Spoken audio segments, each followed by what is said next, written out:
Now, welcome to a review of Tron Ares, the third movie in the Tron series. Hard to believe it's number 3. It's been a while. I mean, it's been like Well, if you don't 40 have some years. So if you don't have at least 10 years in between Tron movies, it's not Like accurate. more like 15, right? At least. Well, there was a big gap between the first two and a smaller one between these two. Absolutely. Yeah. But I have enjoyed the first two. We'll start with non-spoilers, just how we thought about the movie, before we get into the more spoilery Yeah, topics. we'll red alert you when we move into spoiler. But as I was saying, I did enjoy the first two Tron movies. I enjoyed the previous one from like 15 years ago. I like Tron Legacy. Yeah. And what did you think of this one? I enjoyed it for what it was, I think. Okay. I think maybe, I can't tell, maybe I liked Tron Legacy a little bit more. I would say that the problem with this movie is it comes out at a time where the initial concept of Tron doesn't really make much sense, and they try to, without getting into spoilers, they try to merge it a little bit with the coming AI revolution in a way. But at the same time, Tron Legacy had like AI in it as well. Well, sure, but I guess my issue is like if you go back to the first Tron movie, we already kind of had AI, right? These programs were clearly they followed their program. Sure, but they had intelligence. Tron was the defender of the grid. I know. What I'm saying is the initial Tron kind of had AI in it. A little Not bit, like it didn't call itself AI, but these programs clearly were intelligent. They could communicate. They understood. And right, but they still ultimately followed their program, doing what they were meant to do. Yes, despite the fact that the master controller, who was, I think, Dillinger at the time was pretty much the master controller, was trying to take over the grid to make it do what he wanted. Yes. All I'm saying is it comes out at a time where it kind of feels like you have to try to blend it with what's going on in the world and the coming AI, and it doesn't make a lot of sense in that degree, if that makes sense. So much of this is meant for the spoiler conversation. Yeah, I know. Honestly. It's rough. Here's the thing about this movie. It's fun and it looks cool. I was going to say, but those are some of the criteria. And if you enjoyed the previous two, you're almost certainly going to enjoy this one as well. Right, because when I go to the movies, one of the top criteria for me walking out of the theater is, did I enjoy myself? Yes. Did I have a good time? That's what really matters. You can say the movie had all these issues, this and that, but did you actually enjoy the film? Is probably the most important. Subjectively for your own personal, like, did you actually like the movie? Because if everybody else in the world hated it, it doesn't matter. Graphically, it was amazing. Yeah, visuals were really cool. Music, fantastic. Yeah, 9 Inch Nails, Trent Reznor. And this is not a spoiler, but I understand, I think, why they changed the musical scheme. Daft Punk was very, obviously, techno, very I love their felt soundtrack on the grid, you could say. 9 Inch Nails kind of does this blending because the movie doesn't just take place on the grid. A lot of it takes place in the real world, so most of it, changing the tone of the music, I think, really worked. Yeah, I think that's my one issue. It doesn't, like, the first two obviously are very much in the Tron world, and this isn't a major spoiler. Yes. Yeah, almost entirely for both of the other two. This one, not so much in the grid, so much, Maybe a third of the movie is on the grid? Maybe. Yeah. So overall, I had a good time watching the movie, and I feel like it's time to move into spoilers. Yeah, I will say, again, it's a fun movie. I think if you turn your brain off and you're not trying to look and try to figure out how this is all working and how this makes sense, in relation to the modern world and what we're doing with AI and everything else, and if you like the last two, you're probably going to really enjoy this one as well. All right, but now we're going to move into spoiler territory, so if you don't want anything from the movie ruined, it is your time to tune out and come back after. All right, into spoilers, because we have to dive right on deep into this. Dive deep into the grid? I think what really floored me about this one is the AI aspect. Okay. Dillinger's goal with creating Ares was the ultimate hack robot type thing, right? The program was designed to defeat his enemies, both in the grid and in the real world. Sure, yeah. It was designed entirely like a security system program, but he called it his master controller. It was in charge of his entire grid, keeping it safe, hacking other grids. Which was cool. I liked the whole hacking part where you kind of see them hacking the other. That was probably the coolest concept of the film. Oh, I loved that. I loved when you got to compare the grid of Dillinger versus the NCOM grid and how vastly different they operate. And yeah, I mean, the color scheme really always hints you in on the good guys bad. It's like Star Wars where red, orange, bad, blue, good. Yes. But I enjoyed the hacking scene a lot. But the biggest thing that they overlooked is what Dillinger overlooked. He created AI. He created a program that learned how to think. Yeah. And instead of taking that as a big step forward in technological advances, he was so obsessed with, no. I have to be able to digitally print life. And it needs to be, because he wanted to be this warmonger all of a sudden. Look, I'm going to create armies of things that are expendable, and you can just reprint new ones. And he was so obsessed with that aspect, he missed the fact that he created life. Well, which I think is he something knew that he created the intelligence, but I don't think he cared. He was. I see what you're saying. Yeah. He was so obsessed with what can I do with it that he didn't realize the achievement in and of itself is pretty incredible. Like, he's responsible for literally he created a living being. In Tron Legacy, they sprang up. He found the ISOs. They sprang up into existence by themselves. Spontaneously, yeah. Spontaneously. He couldn't figure out how this miracle happened.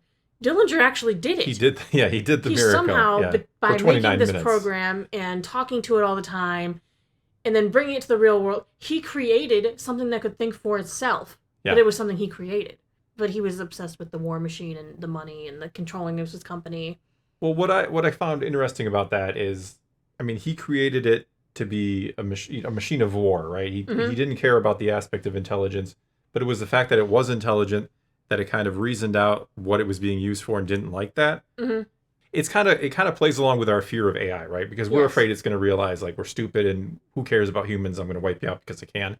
And this was like, he realized, like, oh, there's something to humanity when he saw the empathy, when he was dematerializing. I forget the exact name. Derezzing, yeah. Derezzing, there it is. He was derezzing the first time, and he sensed the empathy in her eyes, and he's like, oh, she actually cares. She's sad for me. She cared. And that was the whole thing. Like, human empathy is what kind of began to turn him around, and I thought that was kind of interesting, and maybe that's what we have to hope for with the coming AI revolution, that it'll be like, oh, these are actually empathetic creatures. I shouldn't just wipe them out because I can. Mm-hmm. So I thought there was I thought they could have done more with the AI parallels coming up, but I kind of like that aspect of it. I was sad that because they cut out Sam Flynn and Cora, the ISO he brought from the old grid, because they cut that out, I was really like, but I thought that she was the key to the future. They made mention of the fact that he got married, he had a mysterious wife, and that he resigned and kind of disappeared.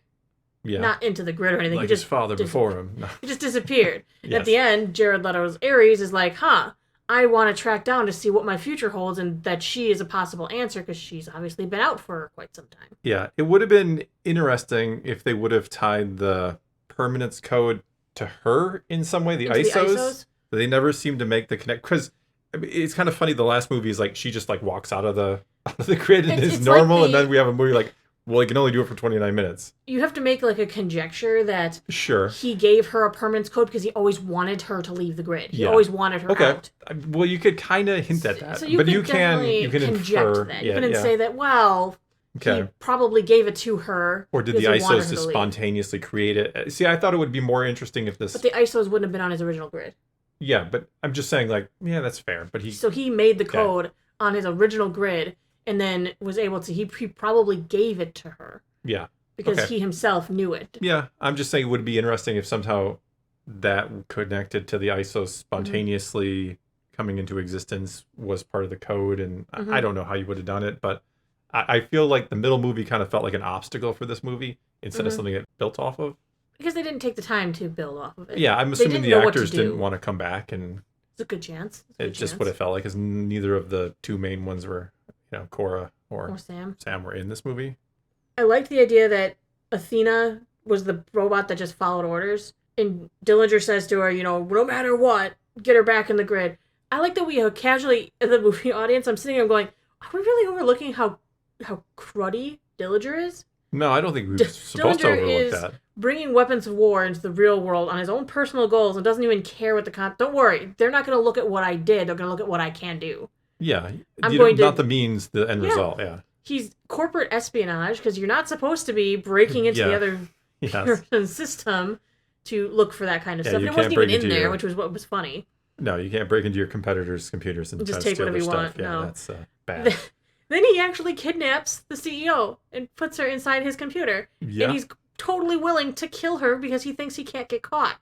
Well, yeah, I mean, he even asked, like, will there be any remains of her whatsoever? No, she's just, she's gone. He's like, oh, well, then do it. Well, that solves my problem of, dealing with a body, quote unquote. Yeah.